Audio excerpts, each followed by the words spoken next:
So, hey, what's your first name? Galsu. Galsu. Yes. I'm here with Sergeant Galsu Gueye. He is actually recently returned from, were you on the border mission? Correct, yes. Okay. You want to tell us just like a quick 30 seconds kind of what you were doing down there? We're just supporting the Southwest border mission with the aviation company, tracking migrants and in the ops, and also doing some S6 stuff. Okay. So, kind of day to day, like what did your job look like? Day to day. Okay, at this point in the interview, we kind of get into the details of what Sergeant Gueye was doing down at the border mission. I'm removing that for OPSEC purposes. Basically, what it amounts to was something akin to battle tracking. And then get Okay, I see. I mean, how was it as an experience overall for you? It was a great experience. Yeah. A really good learning opportunities. Got to go to school as well, and also take opportunity and study for my certificates. Oh, good job. Yes. Nice. So What it are was you very studying? good. I'm actually studying CCNA and also CYSA, which are IT, excuse me, IT programs. So for like the future. Okay. I think an IT Do you have an IT certification. background? Yes. In the Guard? Yes. Okay. Tell us a little about your Guard kind of experience, like how you came in, what you do, your MOS and stuff. Yes. In the Guard, I'm a 92 Alpha logistic, and also I'm a 25 Bravo as well, IT. Okay. In IT. And also I went to school, got to AA, one in robotics, and the second one in information system security. Oh, cool. So Do you ever watch the shows where like the robots like destroy each other? Yeah. You into that? Yeah. You ever made one of those? yeah, at school we actually trained with some of those. Basically, they were like Legos. Okay. I actually still have mine, so sometimes I'll be playing. With Okay, them. so if I give you unlimited funding, I'm gonna finance team guy here. What would the theme of your robot be? Like, how would it work? That's a very tough question because a lot of research goes into it. Oh, okay, all right. Yes. What kind of research? Like your competitors, or like how the robot? Definitely the competitors okay, all right. and how their robots works, because some are just strength, some are ground, so depending on the balance. I remember one. It was basically just like a little like platform, and it would just like flip all the other ones over. It was like the basic design. It was like just like crushing everyone. Definitely. There was one with like the scorpion tail and the fire. That's pretty cool. Okay. So you wouldn't design it around like something fun and interesting. You would like to go just like you want to win. That's the goal. Okay, you gotta all right. be a winner. I can respect that. Did you ever like follow along? Like, are there seasons of that show? Like, No, not really. Okay. Recently, it's just been a lot on my plate. Yeah. So especially with like family and also the deployments, being far away. But just family. other Tell us about things. your family. Family, it's me and my little sister here in the United States. And I have my older sister back in France. Oh, okay. And then my parents and my other siblings are back in Mali. Oh man, so you guys are like all over the place. Pretty much. Okay. Yeah. So, are you a citizen, or did you use the Guard to get citizenship? Yes, I Yeah. used the Guard to get citizenship, but I was already a green card holder. Okay, that's cool, man. I've seen a couple people who have done that. It always makes me like feel a little like bit of pride and be like, welcome to America, like, congrats, welcome to this great country and stuff like that. That's cool. So, and do you live with your sister? Yeah. You guys live here? Okay. Yeah. And did she stay here when you were deployed? Oh yeah, she Yeah. did stay here. She lives in Maryland as well. She's been here since 2017. So. Okay. Are you like supporting her? Or Oh you just yeah.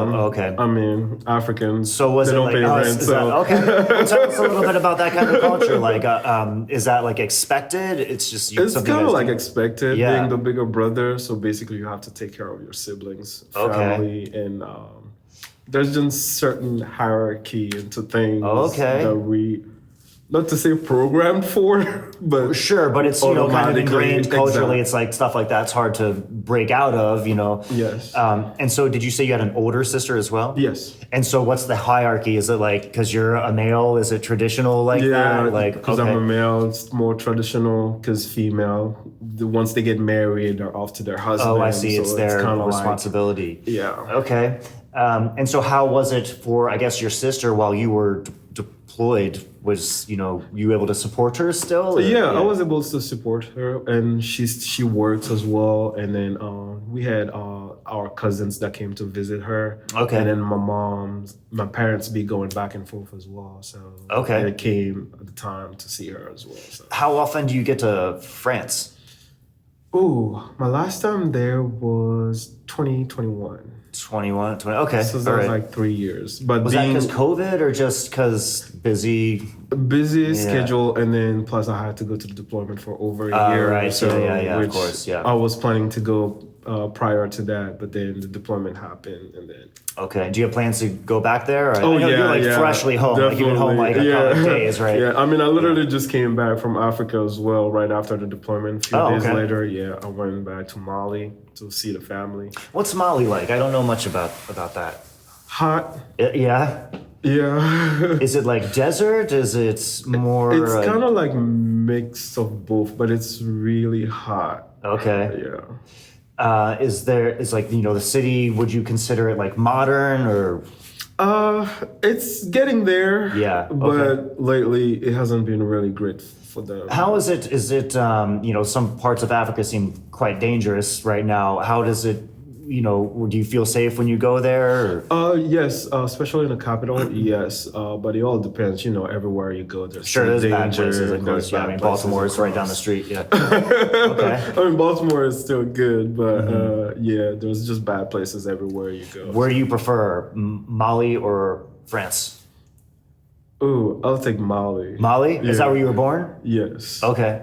And did you grow up in Mali? Yes. Okay. I would just say like space-wise, France, like especially Paris, everything is just it's very crowded and small. Okay, so when you get home to Mali, what's like the first thing that you do? What's the I must kind of? Oh, I would say food. Food? Okay, Yeah. what's traditional Malayan food? I mean, there's plenty. It just depends on what the person want. But most of the time, I would say like lamb. Okay, grilled lamb that we call DB. Okay. It's like a lot of people's favorite. So, all right. Yeah. Is there like a lot of street vendors in Mali? Yeah, there's a lot of street vendors. Cool. I always think those guys are they're cool. They're fun when you're traveling. Yeah. Okay, tell us about like your job at the G3, or at least what you left and what you're planning on getting back in. G3, I'm a budget analyst, and basically we work with the funds, government funds, and to allocate them to the program manager.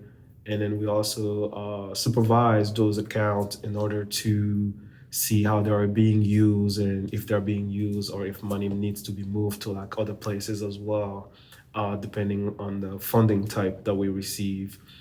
And then take care of the DAMS access, which produce orders, and also sometimes give classes, assist the way I can. Sure.